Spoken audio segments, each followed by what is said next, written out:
আজ মঙ্গলবার আর সকাল থেকেই দেখো প্রচুর পরিমাণে বৃষ্টি হচ্ছে।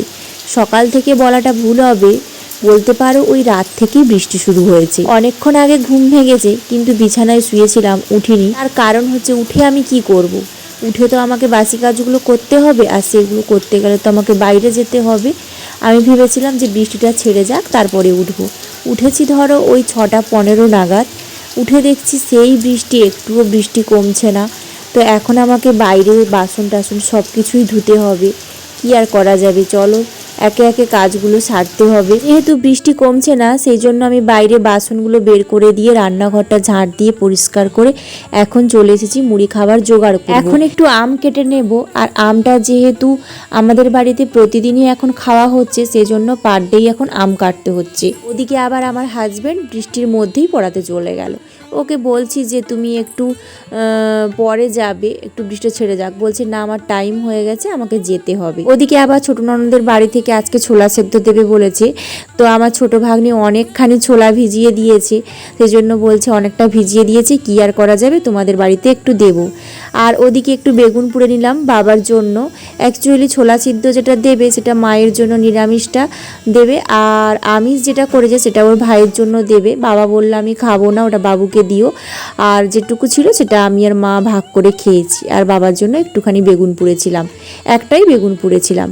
এদিকে এখন দেখো বৃষ্টিটা ছেড়েছে, তার জন্য আমি বাসনগুলো ধুয়ে তাড়াতাড়ি করে বাসনগুলো ধুয়েছি। কেন বলো দেখি আবার যদি বৃষ্টি চলে আসে। মনে হচ্ছে যে আসবে না, তবুও বলা যায় না, কারণ এখন একটু দেখছি রোদ বেরিয়েছে। বৃষ্টির পরে যে রোদটা বেরোয় সেটা কিন্তু ভীষণ কড়া রোদ বেরোয়, আর ওই রোদে যদি ভেজা জামা কাপড় মেলো দেখবে 15-20 মিনিটের মধ্যেই শুকিয়ে যায়।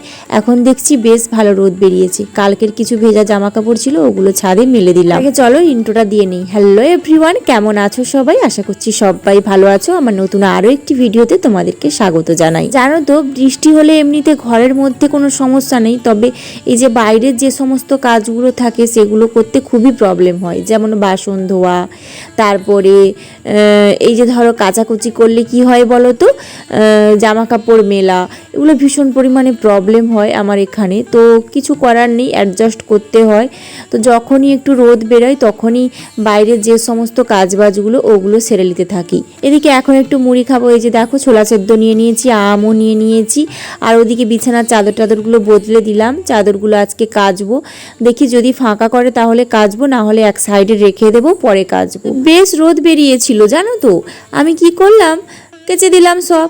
ও বাবা, কেচে কুচে যখন দেখছি বাড়ির মধ্যে এসেছি, বাইরে প্রচুর বৃষ্টি নেমেছে। দেখো ঝমঝমিয়ে বৃষ্টি পড়ছে, আর আকাশের অবস্থাটা দেখেছো কীরকম মেঘের পরিণতি।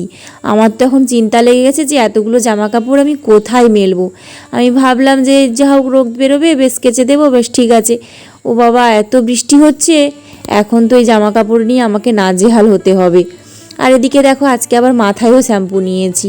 মাথায় শ্যাম্পুটা আমাকে আজকে নিতেই হতো। তো কেন নিতে হতো এটা আমি পরের ব্লগে, কোনো একটি ব্লগে তোমাদের সঙ্গে শেয়ার করব, যে কেন মাথায় আমাকে আজকে শ্যাম্পু নিতে হলো এত বর্ষা সত্ত্বেও। তো যাই হোক, এদিকে বাচ্চারাও পড়তে চলে এসেছে, আমার হাজব্যান্ড পড়াচ্ছে। ওদেরকে বলছি কী হারে বৃষ্টি নেমেছে, আমি এতগুলো জামা কাপড় কেচে নিয়েছি। ওরা বলছে তুমি দেখো নি? আমি বললাম দেখলাম তো, দেখে করে গেলাম যে রোদ বেরিয়েছিল, এখন দেখ বৃষ্টি চলে এসেছে। যাই হোক, ওখানে জামা কাপড়গুলো থাক, এখন আর মেলবো না ছাদে। যদি দেখি রোদ বেরোয় তাহলে মিলবো, এখন ওই ভেজা জামা কাপড়গুলো বালতির মধ্যেই থাক। আর কি করব বলো দেখি, এখন এই যে দেখো স্নান করে একটু সিঁদুর পরে নিচ্ছি। আজকে চিরুনিতেই পরছি, আমি সাধারণত চিরুনিতে পরি না সিঁদুর। আজকে আমার সিঁদুরটা বাড়ন্ত হয়ে গেছে। আর এই যে সিঁদুরটা পরছি এটা হচ্ছে তারাপীঠে একবার অনেক বছর আগে, প্রায় 4-5 বছর আগে গেছিলাম, তো সেখান থেকে নিয়ে এসেছিলাম।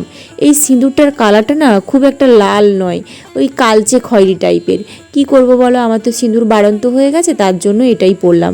এই দেখো খুব একটা ফোটেনি সিঁদুরটা, আর আমার একটু লালচে লালচে টাইপের সিঁদুর বেশি পছন্দ। যাই হোক, চলো এবার রান্নাঘরে যাওয়া যাক, রান্নাঘরের কাজগুলো তো করতে হবে। বৃষ্টি হলে আমাদের বাড়ির বউদের তো ঘরে বসে থেকে শুয়ে প্রকৃতিকে অনুভব করার মতো এরকম সময় তো নেই। যখন ঘুমাবে তখন বৃষ্টি ভালো, যখন বসে থাকবে তখন বৃষ্টি ভালো, কিন্তু যখন কাজ করবে জলে ভিজে ভিজে, তারপরে মানে কেমন একটা লাগে, যেন গা গ্যাজ গ্যাজ করতে থাকে, মানে অস্বস্তি একটা লাগে। আমার তো বৃষ্টি একদমই ভালো লাগে না। দেখো আবার মাছ নিয়ে এসেছে আজকে, চুনো মাছ নিয়ে এসেছে। তো এই মাছগুলো কম করেই নিয়ে এসেছে, কিন্তু এই মাছগুলোর একটা বিশেষত্ব আছে। এগুলো হচ্ছে রুলি দাঁড়িয়া মাছ। এই মাছগুলো না টিপতে হয় না, আর একটুও তেতো লাগে না। এগুলোকে তুমি যেমন রান্না করবে তেমনই টেস্টি। আর ওদিকে নিয়ে এসেছে পোনা মাছ। তো এই মাছগুলোকে আমি বাটি কষা করব। বাটি কষা করার জন্য দেখো সর্ষে বেটে নিয়েছি, পেঁয়াজও বেটে নিয়েছি, আর কিছু কুচনো পেঁয়াজ দিয়েছি, কাঁচা সর্ষের তেল, নুন, হলুদ, ব্যাস দিয়ে দিয়েছি, একটু লঙ্কা গুঁড়ি দিয়েছি। তো এইভাবে আস্তে আস্তে স্লো আঁচে বসিয়ে দেব। ধীরে ধীরে ধীরে ধীরে হতে থাকবে, আর টেস্টটাও বেশ বেরোবে। যাই হোক, দুবেলার জন্য করে নিয়েছি, রাতের জন্য করে নিয়েছি, আর দিনের বেলা এতক্ষণে খাওয়া হবে, ব্যাস। আর এখানে দেখো মাছ ভাজা হয়ে গেছে। এখানে বাটি কষাটা পুরো একদম লাস্টে বসাবো, সব তরকারি হয়ে গেলে। আর এখানে সমস্ত কিছু বাটা বুটি, আর এখানে দেখো আলুও সেদ্ধ করে নিয়েছি। আর ওদিকে একটু কি করছি জানো তো, কুঁদরি ছেঁচকি করছি। তো কুঁদরিগুলো অনেকগুলো ফ্রিজে ছিল, সেজন্য মা বললো সবগুলোকে সেদ্ধ করে তুমি রসুন দিয়ে ছুঁকে দাও। তো এইখানে দেখো রসুন দিয়ে ছুঁকে দিচ্ছি। আর এই যে রসুনের গন্ধটা না জাস্ট অসাধারণ লাগে। আমি যখন রসুন দিয়ে ছুঁকি না, যে কোনো সবজি ধরো, তো আমি সেই গন্ধটায় যেন মনে হয় পাগল হয়ে যাব, মানে এত ভালো লাগে আমার গন্ধটা। তো তোমরাও এমন করে খেও, খুবই ভালো লাগবে। তো আমার না কুঁদরি ভাজা খেতে খুব একটা ভালো লাগে না, কুঁদরি জিনিসটাই আমার প্রিয় নয়, বাট এরকম করে খেলে ভালো লাগে। চলো, রান্না বান্না হয়ে গেছে, বাবাও ওদিকে চলে এসেছে স্নান করে, আর এদিকে আমার মাছের ঝোলটাও ফুট চলে এসেছে। প্রায় রান্না বান্না কমপ্লিটের মুখে, গ্যাস ট্যাস মুছে নেব। তো এবার চলো খাওয়া যাক। প্রচণ্ড খিদে পেয়ে গেছে সবার, আমারও ভীষণ খিদে পেয়েছে। আমি অনেক সকালে মুড়ি খেয়েছি, আর আজকে মা ঠাকুরকে ফুল দিয়ে দিয়েছিল, তার জন্য আমি তাড়াতাড়ি খেয়ে নিয়েছি। আর এখানে দেখো ছোটো ননদের বাড়ি থেকে আরও পটল আলু ঝোল দিয়ে গেছে, পটল আলু আর চিংড়ি দিয়েছিল। তো আমাদের ঝোলটা, মানে আমি যে ঝোলটা রান্না করেছিলাম সেই ঝোলটা কেউ খায়নি, বললো একটু একটু খাবো, আর এটাও একটু একটু খাবো, তার জন্য অনেকটা ঝোল বেশি হয়ে গেছিলো। তো সেটা আমি রেখে দেবো রাত্রের জন্য। তো এই হচ্ছে আজকের মেনু।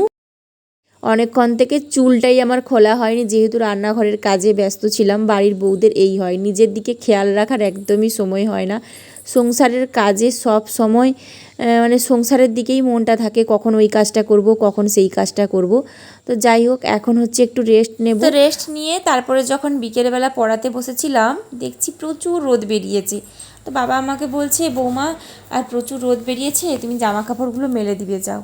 তো আমি ভাবলাম যে হ্যাঁ, আর এই দুদিন নাকি প্রচুর বৃষ্টি হবে শুনছি। তো এখন দেখছি রোদ বেরিয়েছে, কাল যদি রোদ না বেরোয়, তার জন্য আমি তড়িঘড়ি করে ছাদে চলে এসেছি জামা কাপড়গুলো মিলতে। তো চলো, আজকের ব্লগটা এই পর্যন্তই। সবাই ভালো থেকো, সুস্থ